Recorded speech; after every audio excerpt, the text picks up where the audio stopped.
The Hinyo Trep Achik National Movement, Western Ribhoi, on Monday raised concerns regarding the ongoing construction of a road by Assam in Baklapara village situated under Himanongspung in Ribhoi district.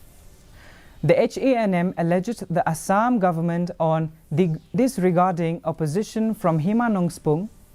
The Hanm leaders claim that the ongoing border settlement for the second phase further complicates the situation. They inform that they will be submitting a memorandum in this regard to KHADC and the Deputy Commissioner of Ribhoi District, seeking their immediate intervention.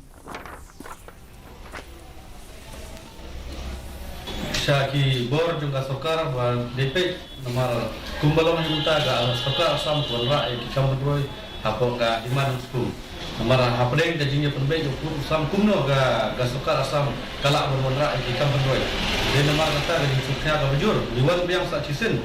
penpau syaki lat tai kubor kunju syaka sokar megalia kenang wa sokar megalia kan le kloina ban pensengai chua ya kita gi kambroy nomor kani baru ada gajing fil ha pedeng cunggi arliang gajingnya pembikut napok Assam napok Meghalaya. Nongstoin town, the headquarters of